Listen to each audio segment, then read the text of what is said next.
Así cierra el presidente Andrés Manuel López Obrador la mañanera y le agradezco a Ricardo Ravelo la confianza. Gracias por acompañarnos, Ricardo. ¿Cómo estás? Te pregunto cómo estás en medio de tanto ruido y de tanta situación en estos días complicados. Sí, buenos días. Gracias por la oportunidad de estar en este espacio. Pues estoy en términos generales bien. He estado pues activo con toda esta situación que se presentó desde el lunes 27, siguiendo pues las informaciones y esperando la notificación de la demanda que anunció el gobernador Alfaro. Hasta hoy no hemos recibido ninguna notificación. La estamos esperando para atenderla y darle el cauce legalmente que proceda. Disculpa que le haya dado un contexto tan largo a la entrevista, pero creo que es importante ver las declaraciones de un Enrique Alfaro y también ver las declaraciones del presidente Andrés Manuel López Obrador hoy en la mañanera. ¿Qué piensas de lo que dijo el presidente sobre tu caso en la mañanera, Ricardo? Bueno, pues él expresó que pues habrá apoyo entiendo que será a través del mecanismo de seguridad del protocolo que tiene la Secretaría de Gobernación para atender casos de cierta emergencia como donde hay una amenaza directa de un gobernador hacia mi persona. Como lo expresé en redes, yo agradezco esa muestra de apoyo. Todavía no he decidido si voy o no a incorporarme al mecanismo de seguridad, porque también hay que decir que pues es un mecanismo bastante cuestionado. Sobre todo conozco muchos casos de periodistas que les han asignado escoltas y luego los escoltas pues son informantes también de redes del crimen organizado. Entonces, pues, dada la situación que enfrenta el país en materia de seguridad, de infiltración, pues a veces genera muchas dudas estos mecanismos de protección, pero estoy abierto a dialogarlo con las autoridades correspondientes y ver cuál va a ser el procedimiento a seguir.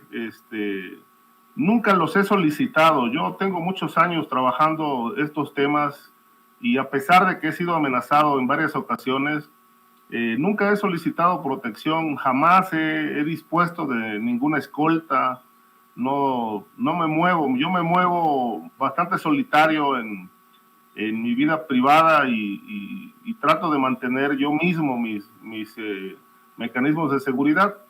Yo creo que ante una situación y de agravarse esto, considero que lo mejor será pues salir del país. Ya lo pensé y he estado considerándolo también como una opción, quizá la más segura, es moverme a algún país donde yo pueda estar tranquilo, pueda estar seguro y pueda ejercer el periodismo de manera libre, como lo he venido realizando desde hace más de 2 décadas, ¿no? De tal suerte que, bueno, vamos a ver todavía qué ofrecen las autoridades y qué estaré dispuesto a aceptar o no. Insisto, yo creo que dadas las circunstancias de inseguridad, pues muchas veces lo mejor es estar fuera del país, donde pues desde hace muchos años ya no se puede hacer periodismo libre.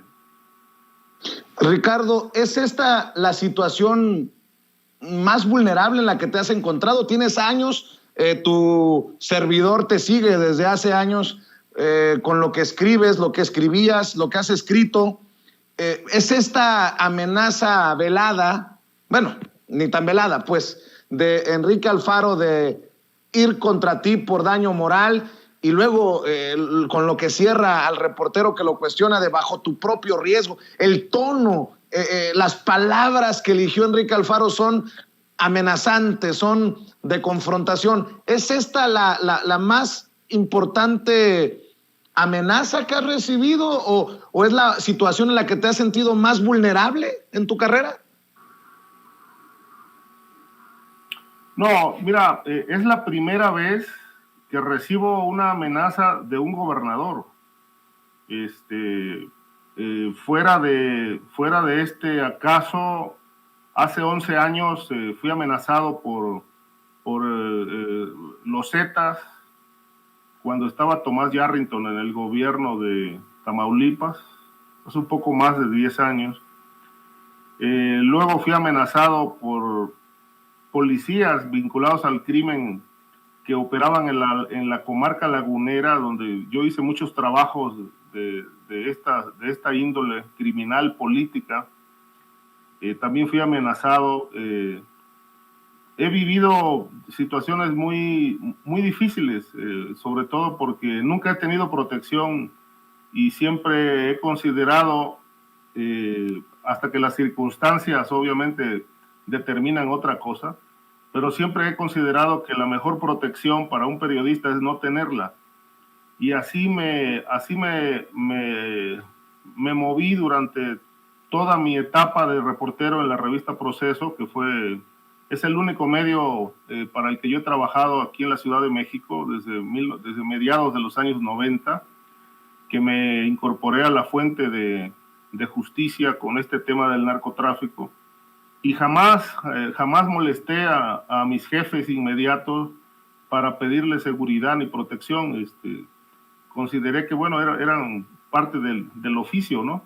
Pero conforme han pasado los años, pues he visto cómo la inseguridad ha evolucionado sorprendentemente, y que hoy puedo afirmar, porque la misma experiencia que tengo me lo autoriza, que ya no existen en muchos casos fronteras entre lo que es el poder político y el poder criminal. Parecen estar tan fusionados que se parecen, son una misma cosa. He recibido muchas amenazas, podría contar muchísimas cosas. En una ocasión, por ejemplo, estuve fuera del país, andaba yo en Sudamérica, recién intervenido del corazón, porque todo este estrés que he vivido a lo largo del tiempo me llevó al quirófano. Estuve a punto de un infarto y tuvieron que intervenirme y practicarme un cateterismo.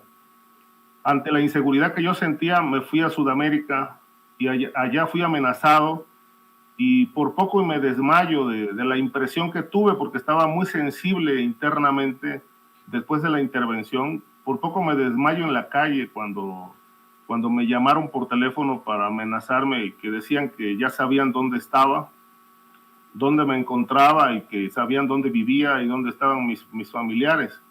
Entonces aquello pues me sometió a una crisis de estrés de varios días, que tuve que terminar en un hospital de acupuntura con unos conocidos allá en Sudamérica, que me atendieron varias horas hasta estabilizarme de la impresión que yo tenía. Entonces, bueno, son muchas experiencias de este tipo que he enfrentado, y bueno, pero esta es la primera vez, sin duda, que la amenaza viene de un político, de un gobernador. ¿Se puede solucionar una situación, si me permites la expresión, se puede corregir esta situación con una disculpa pública del gobernador, o ya no hay vuelta atrás, Ricardo Ravelo? Pues es que yo no tengo que ofrecerle disculpas a nadie, es decir, yo hice mi trabajo, están los datos. Me refiero del gobernador a ti, por haber perdido los estribos. Bueno, pues si él lo recapacita y lo reconsidera, pues él sabrá qué decisiones tome. Ayer, incluso en el espacio de los periodistas, sin embargo, el director Alejandro Páez le corrió la invitación para que estuviera presente y bueno, ejerciera su derecho de réplica.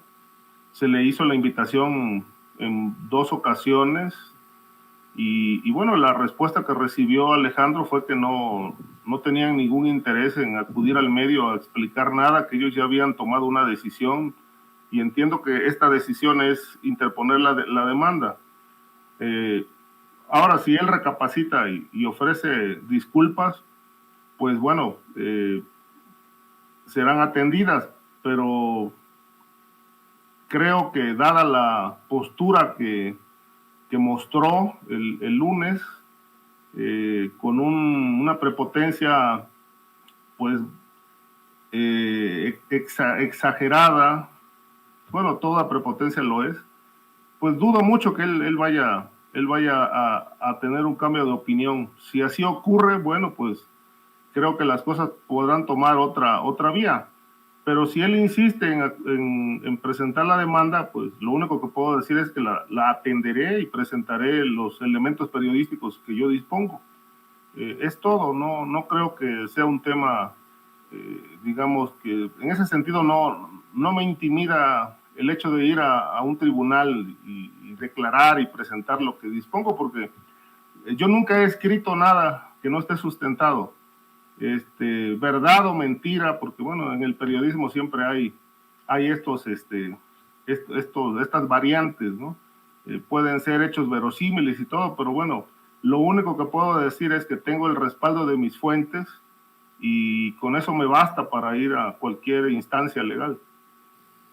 Ricardo, precisamente eso me planteaba pensando en la entrevista, pensando en conversar contigo. Ricardo Ravelo no le temería a una demanda por daño moral del gobernador de Jalisco.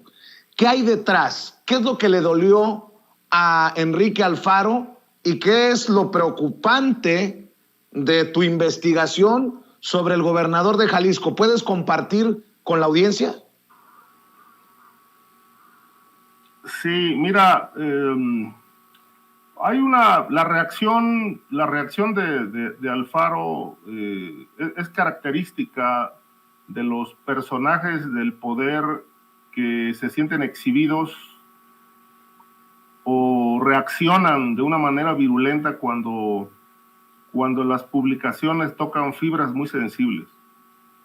Esto mismo que vimos el lunes en su conferencia en Jalisco, lo viví cuando publiqué un reportaje sobre cómo el gobierno de Yarrington se había convertido en una empresa criminal. Es algo muy parecido. Y su reacción fue así también, violenta. Mandó una carta a la revista Proceso desmintiendo el reportaje o intentando desmentirlo. Una carta enorme que en realidad yo recuerdo que eran como más o menos como 15 cuartillas que exigía, con base en la ley de imprenta, que se publicara en el mismo espacio donde se publicó el reportaje. Era algo pues que no cabía, pues había poco espacio para incorporar la carta y él no estaba de acuerdo en que se hiciera una reducción, se editara. Quería que se publicara íntegra tal cual. Finalmente, bueno, pues se negoció la publicación de la carta, pero obviamente no con esa extensión. Pero su reacción anterior fue muy violenta, muy parecida a la de Alfaro. Y lo que publicamos en aquel momento con Tomás Yarrington fue cómo el procurador que tenía en ese tiempo, el señor Cayuela, era el recolector de dinero de todas las redes del narcotráfico en Tamaulipas que servían para financiar un proyecto político rumbo a la presidencia de la República. Y un testigo que yo entrevisté en la cárcel, que era el chofer del procurador, él fue el que declaró detalles de cómo iban a toda la frontera chica, Miguel Alemán, Camargo, y dice, y subíamos maletas de dinero que pagaba el crimen porque les permitieran operar libremente, pero era parte de un acuerdo porque necesitaban recolectar dinero para este proyecto político de Tomás Yarrington. Puedo decir además que este testigo, yo regresé a México después de entrevistarlo en prisión y cuando se publicó el reportaje, a los 3 días fue asesinado adentro de la cárcel. Es decir, se desató un grave problema interno, como una especie de motín, y este personaje fue apuñalado dentro de la prisión y fue asesinado y dijeron que había sido como producto de una riña. cuando en realidad era el principal testigo que declaraba todos estos vínculos de Yarrington con el crimen. Lo mismo está pasando ahora. Creo que dentro del reportaje publicado, bueno, fueron dos, pero el segundo sobre todo, es el que trae mayores elementos con nombres, la relación directa de ciertos personajes del cártel de Jalisco vinculados con familiares de funcionarios, los negocios con la justicia para torcer fallos judiciales a favor o en contra de amigos o enemigos. Yo creo que toda esta red exhibe bastante de cómo está operando el gobierno de Alfaro por dentro.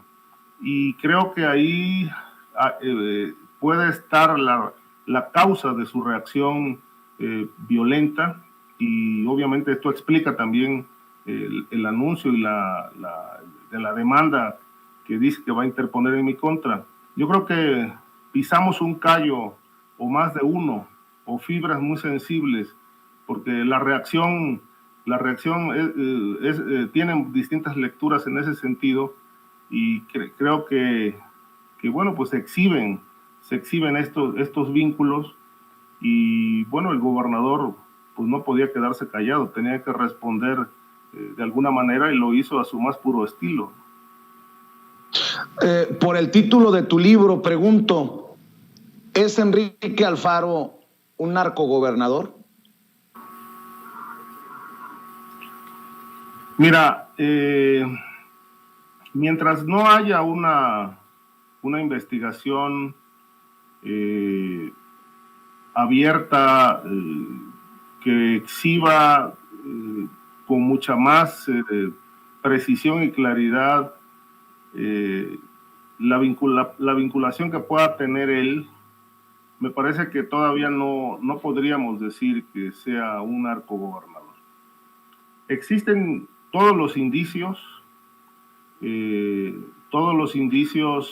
que apuntan hacia ello, pero mientras no exista una investigación y un juicio en su contra, ya en México, en Estados Unidos, que por ejemplo lleve el caso a niveles como los que llegó el de Daniel Cabeza de Vaca, que por cierto sigue teniendo un expediente abierto en Estados Unidos, pues no podemos hablar de un narcogobernador. Por ahora, hasta donde se ha podido inferir, con base en los elementos periodísticos que se han dispuesto y lo que se ha hecho público, es que es un gobierno que está infiltrado, bastante infiltrado, en todos los niveles, a nivel de las policías, a nivel de del Poder Judicial, a nivel de funcionarios cercanos. Hay muchísimos indicios que apuntan a que es un gobierno infiltrado, y es un gobierno capturado hasta cierto punto en muchas de sus áreas por el crimen organizado, que podrían estar explicando el nivel de violencia y de inseguridad que está viviendo Jalisco, y de corrupción. Por ejemplo, el caso de los negocios con jueces y magistrados es algo verdaderamente preocupante, porque según los informes que yo consulté, el cuñado del gobernador es el que opera todos estos negocios, a grado tal que tiene representantes o personas que trabajan para él en cada juzgado, donde lo están informando permanentemente de qué asuntos están llegando, para después proceder a realizar negociaciones que vayan en un sentido o en otro, dependiendo las cantidades de dinero que negocien. Entonces, bueno, esto da cuenta de un gobierno que está convirtiendo en algo parecido a lo de que en su momento encabezó Yarrington en Tamaulipas, donde operaba de la misma manera. Toda la justicia era un negocio, además de la protección al crimen organizado. Ahora, mientras no tengamos una investigación formal de alguna autoridad, en este caso la Fiscalía, que pues empiece a investigar toda esta red de vínculos, pues bueno, creo que no podríamos decir de manera tan categórica que Alfaro sea un narcogobernador.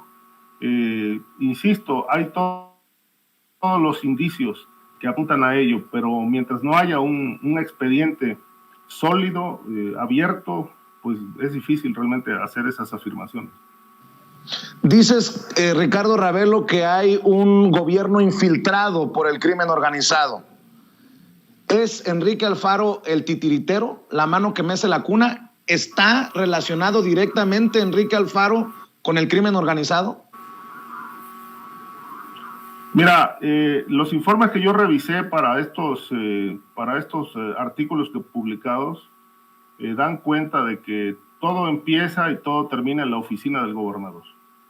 Es decir, las decisiones se toman ahí y obviamente las toma él, pero a través de terceras personas. Y ahí, bueno, aparecen nombres de presuntos representantes que están haciendo toda esta tarea. Y obviamente, bueno, todo apunta a que el asunto llega a los más altos niveles. Ahora, ¿por dónde se puede reventar esta cuerda? Pues siempre por lo más delgado, ¿no? Pero yo platicando en una ocasión con el difunto José Luis Santiago Vasconcelos, que en paz descanse, él empezó la investigación de Tomás Yarrington y me decía, cuando se va a investigar a un gobernador, se empieza de abajo hacia arriba, se empieza por los niveles más bajos y la misma información nos va llevando hasta la cabeza.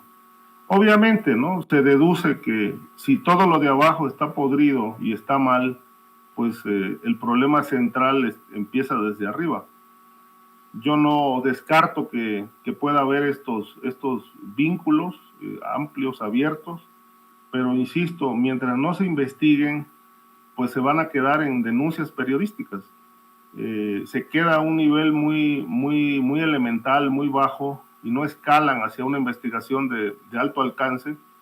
Entonces, si se queda en denuncia periodística, vamos a seguir teniendo reacciones como las que vimos el lunes.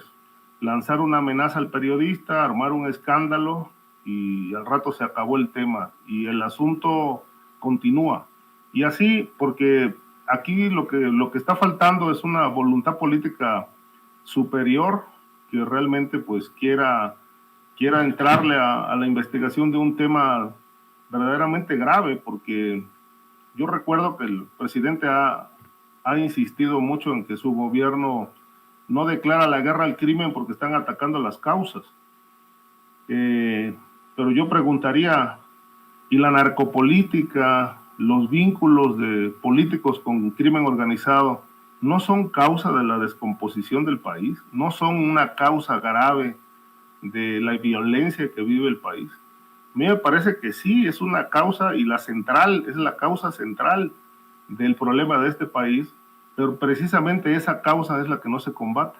Por eso he insistido en que en México no se realizan estas investigaciones.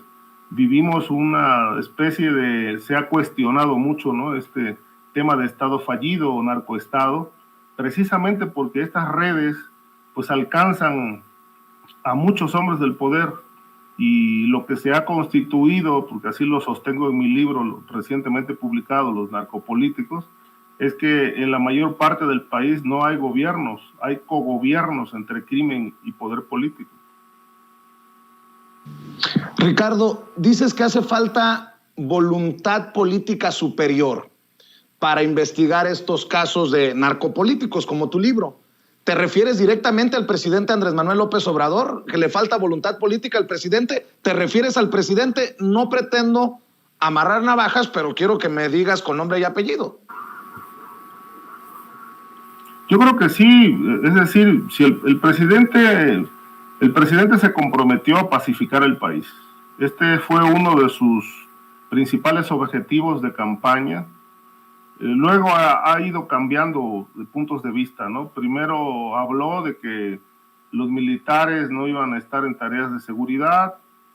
Luego, después de su visita a Estados Unidos, donde se reunió con Donald Trump, planteó que el ejército iba a estar a cargo de tareas de seguridad estratégica. Y bueno, al paso de 3 años tenemos tenemos una militarización histórica que no la vimos ni con el gobierno de Felipe Calderón.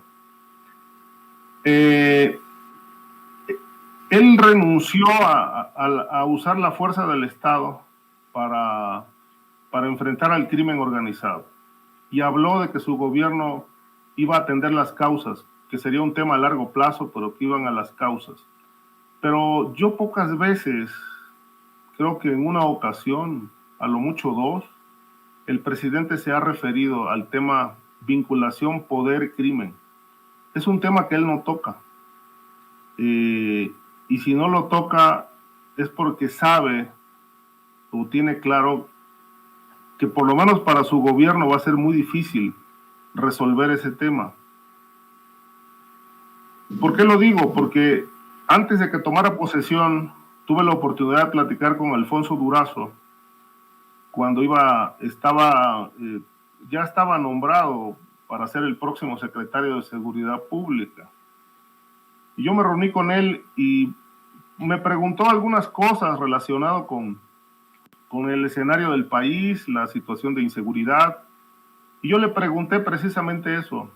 Le digo, el problema central de la descomposición del país, de su violencia y de la corrupción, se llama el contubernio del poder político y el crimen organizado. Si no se establece una política para desarticular las redes criminales involucradas en la política, no hay posibilidades de que este país se pacifique. Se requiere que el gobierno que ustedes van a encabezar configuren una estructura de jueces y fiscales, como se hizo en Italia, específicamente para investigar a políticos, gobernadores, exgobernadores, altos mandos de la policía, que están vinculados o que han estado vinculados, para ir desarticulando toda la red empresarial y política que le da cobijo a las actividades criminales. Si esto no se hace, no se va a poder pacificar el país. Y su respuesta fue: no creo que lleguemos a tanto. Dice, un objetivo importante va a ser pacificar el país. Que el país entre en una etapa de serenidad y se baje la violencia. Es decir, tenían ya claro que difícilmente iban a trabajar a nivel de desarticular redes mafiosas de gobernadores, alcaldes, diputados. Es decir, es un problema complejísimo. Y creo que el presidente no se ha querido meter en ese enjambre porque sabe que a lo mejor no hay salida. Ricardo, eres crítico de la estrategia de seguridad del presidente Andrés Manuel López Obrador. Hablas de una supuesta militarización, pero el presidente Andrés Manuel López Obrador sí ha exhibido, a lo mejor no como uno quisiera, pero sí ha exhibido las redes de poder. Ha exhibido, por ejemplo, una y otra vez el caso de Genaro García Luna, y de ahí se desprenden Pequeño García, Cárdenas Palomino, Reyes Arzate. Si no funciona de acuerdo a tu perspectiva, y te lo pregunto porque tú eres especialista en estos temas, Ricardo, tú eres maestro en estos temas. Si no funciona la estrategia del presidente Andrés Manuel López Obrador, pues no, tampoco se puede decir que funcionó la guerra contra el narcotráfico simulada de Calderón, ni la simulación continuada con Peña Nieto. ¿Cómo entiendes esto que te planteo en un México que espera precisamente eso, paz? Mira, coincido en eso. Yo creo que desde hace muchos sexenios, o varios sexenios, vamos a citar los últimos, ¿no? Fox, Calderón, Peña Nieto, y el actual régimen del presidente López Obrador. Yo creo que las estrategias anteriores, basadas en la coerción, el uso de la fuerza, los operativos, la militarización, las acciones, digamos, de decomisos de droga, captura de cabezas de cárteles, ya resultó a la vuelta de más de 20 años que no funcionaron, ¿no? Ya quedaron claro que no funcionaron. Ahora se está intentando algo distinto, digamos, quizá muy en contra de la política que ha seguido Estados Unidos, porque en Estados Unidos siempre se ha buscado la guerra, es decir, porque la guerra contra el narcotráfico también ha significado un gran negocio, ¿no? Lo fue con Felipe Calderón, la compra de armas, todo esto convenía a Estados Unidos, que México estuviera en guerra, y tan son proclives a la guerra que hubo por ahí presiones de Donald Trump hacia el gobierno de México para que los cárteles fueran declarados grupos de terroristas. Esto para abrir la puerta a una intervención internacional, lo cual no se permitió en México, no se hizo tal declaración. Pero lo que hemos venido observando de los últimos 20 años, 22 años, pues son estrategias fallidas, estrategias que han dejado de lado este tema central. Han caído algunos gobernadores, todavía falta ver si va a haber sentencias firmes en su contra. Ahí está el caso de Duarte, Javier Duarte de Veracruz, está el caso de los dos exgobernadores de Tamaulipas, está el caso de el exgobernador de Nayarit, Roberto Sandoval, por citar a solo algunos, ¿no? de los que han investigado. Pero siguen las redes, es decir, llegan nuevos gobernadores y como si se tratara de una regla del sistema, de pronto aparecen vinculados a ciertos grupos criminales. Yo lo que planteo a veces en estas críticas es,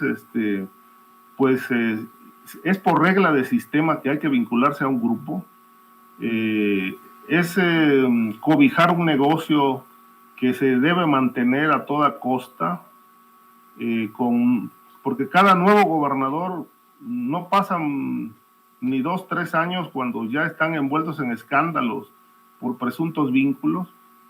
Y esto da pauta a considerar que, bueno, pues que la clase política en general, sin importar partidos, pues llega amarrada con estos intereses, financiada desde el crimen, y que luego cuando llegan al poder tienen que pagar con impunidad, tienen que pagar con dejarlos actuar libremente.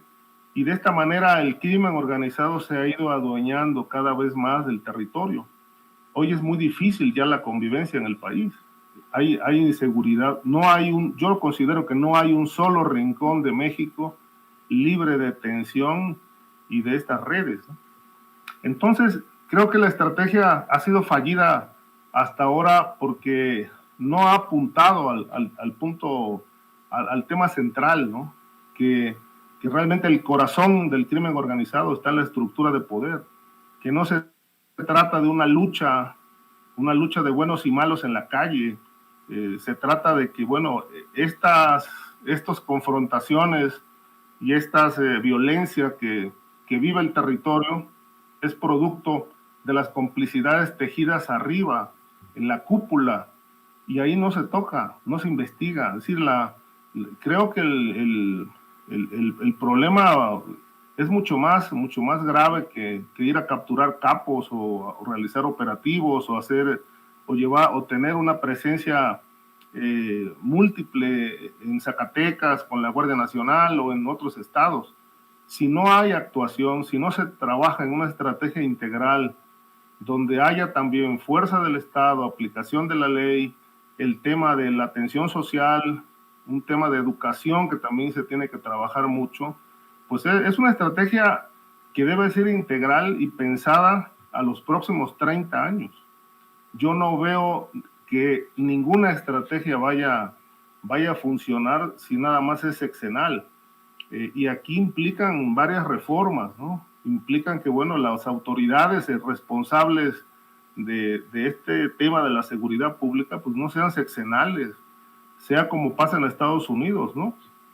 Que los proyectos de seguridad pública y de investigación contra redes del crimen organizado tienen que estar fuera del periodo sexenal.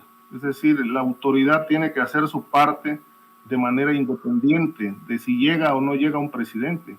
Es trabajar a muy largo plazo en más de un renglón para ir cambiando poco a poco una situación que hoy está fuera de control. Yo te pido, por favor, que me dejes abusar un poco de tu generosidad y plantearte un par de cosas más antes de que te vayas, Ricardo. Yo sí agradezco tu generosidad y tu confianza para sin censura, pero es que te tengo que decir las cosas como son.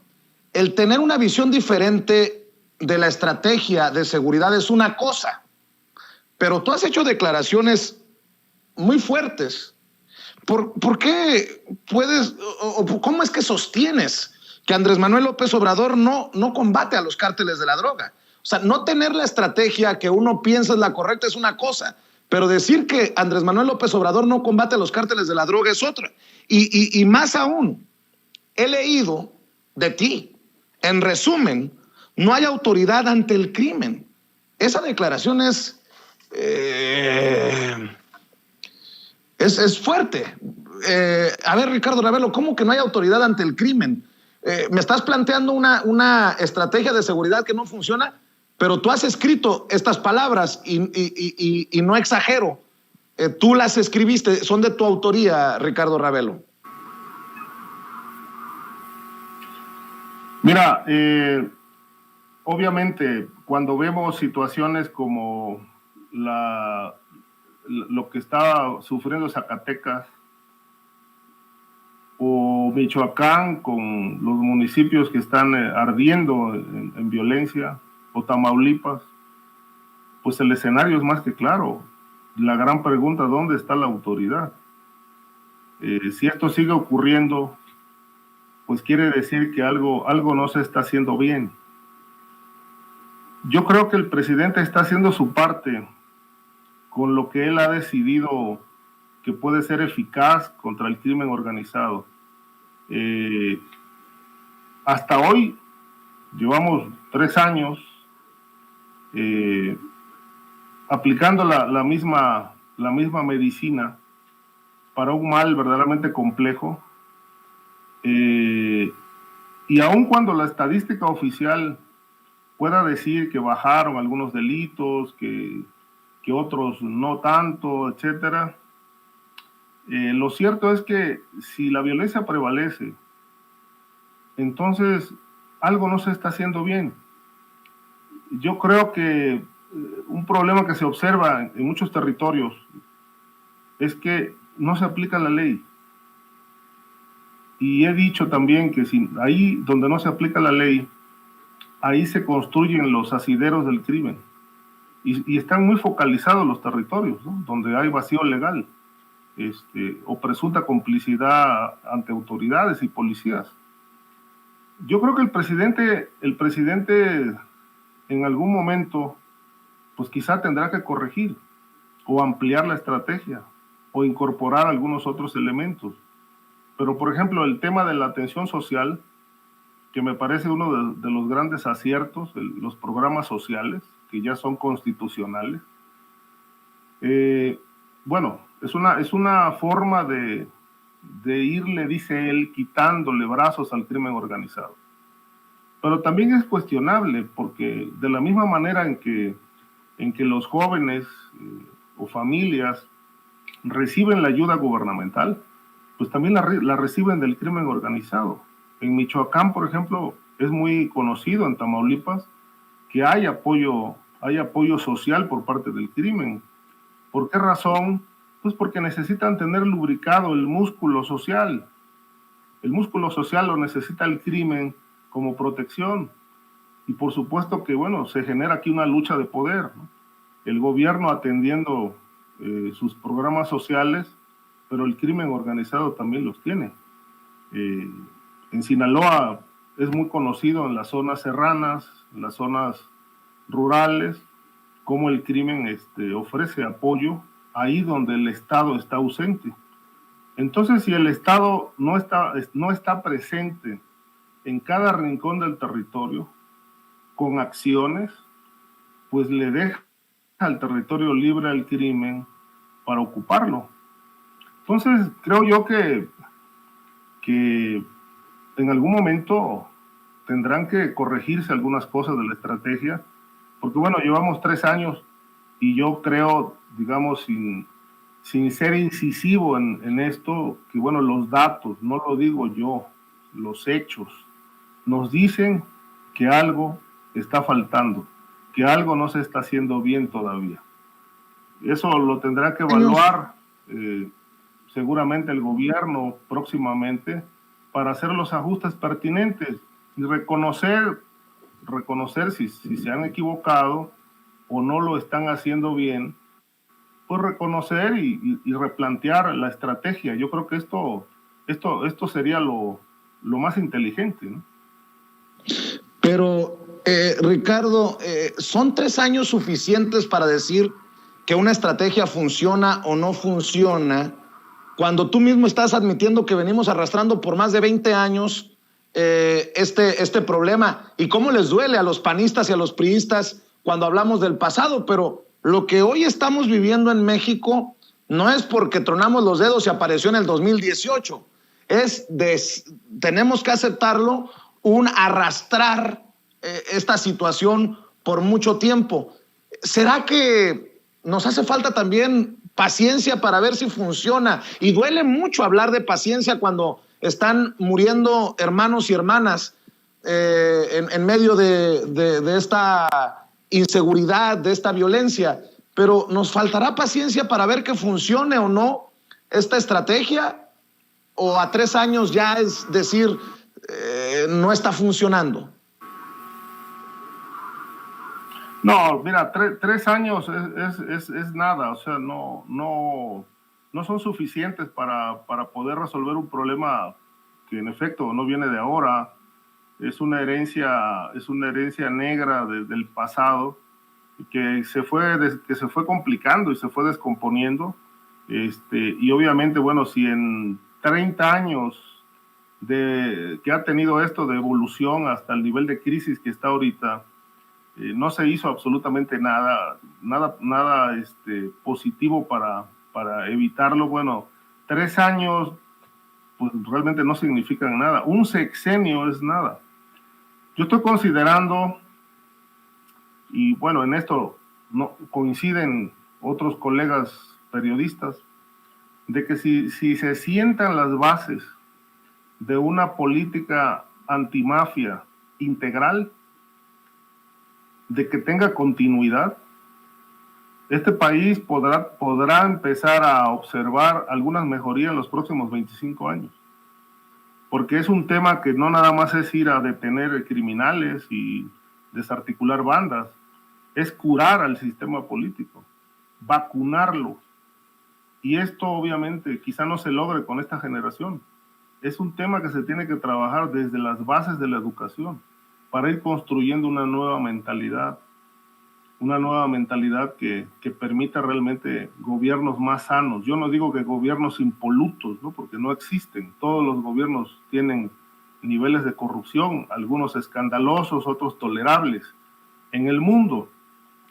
Pero si una voluntad superior se plantea realmente establecer bases amplias a largo plazo para darle la vuelta al problema, se puede, pero evidentemente 3 años no son suficientes, ni el sexenio de López Obrador será suficiente para ello. Quizás se sienten algunas bases y eso es positivo, pero si esto no va a tener una continuidad, pues bueno, el siguiente presidente va a llegar con otras ideas y se vuelve a cambiar la estrategia nuevamente, porque ha estado sujetas a esos vaivenes, ¿no? Cada sexenio, cada presidente trae su propio librito, pero no se ha trabajado en algo integral que pueda aplicarse a largo plazo, insisto, no solamente con operativos ni con trabajo de atención social. Eso está bien, pero falta algo más integral y creo que es el cambio de mentalidad que se tiene que trabajar desde la educación, y creo que yo considero que en la educación está la parte medular de un cambio. Hay que frenar el tema de las drogas, de la drogadicción, que es muy grave también en el país. Y esto es educación. Es un cambio realmente, es un cambio de fondo. Esto sería, desde mi punto de vista, una cuarta transformación. Ir al combate criminal, pero al corazón, que es la estructura de poder. Y obviamente la educación como la piedra angular que puede sentar las bases de un cambio de mentalidad. Y creo que, bueno, en este momento no vemos resultados, no los deseados. Paciencia, decías. Yo creo que la debemos tener porque además no hay de otra. Es decir, pero también necesitamos ver acciones que nos puedan ir robusteciendo esa paciencia. Porque si no vemos resultados, me parece que también la paciencia pues se va debilitando. Pues cerremos con esto, Ricardo. Tu libro, Los narcopolíticos, ¿por qué no ayudamos desde nuestra trinchera? ¿Quiénes son los narcopolíticos, Ricardo Ravelo? Porque cuando leía sobre tu libro, pensaba en los señalamientos para Silvano Aureoles, el exgobernador de Michoacán, de haber tenido vínculos con el crimen organizado. Él mismo decía que el nuevo gobierno era un narcogobierno, que había habido narcoelecciones. Pensaba en Cabeza de Vaca, en Francisco Cabeza de Vaca, señalado por vínculos, presuntos vínculos con el crimen organizado. ¿Quién carambas? ¿Quiénes son estos narcopolíticos, Ricardo Ravelo? Porque la gente ya está avispada, ya abrió los ojos y bueno, si hay narcopolíticos, quieren nombres y apellidos y qué fuerte lo que te digo, pero baso mi señalamiento, mi planteamiento a lo que hemos estado reportando ya por algún tiempo.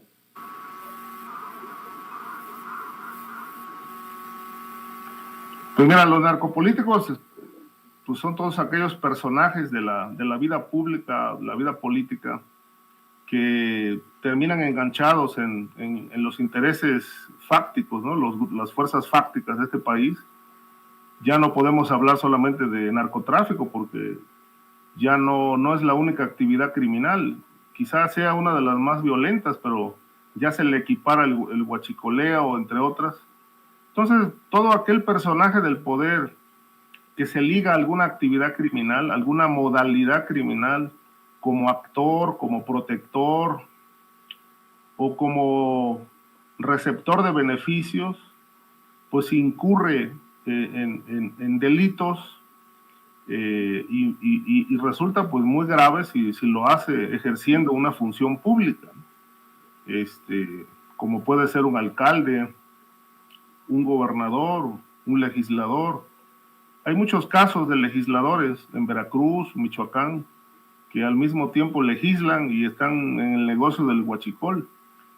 Hay muchísimos alcaldes en Veracruz, en Guerrero, que son citados en expedientes que yo dispongo, de formar parte de cárteles como los Ardillos, los Guerreros Unidos, de cuyos miembros han surgido candidatos a diputados y hasta presidentes de legislaturas en las entidades federativas. Ahí están las redes del narco y del poder. Esto da pie a este término narcopolítica, ¿no? Personajes de la mafia ligados al poder o personajes del poder que al mismo tiempo representan intereses mafiosos. Esto realmente ha ido escalando mucho a lo largo de los años.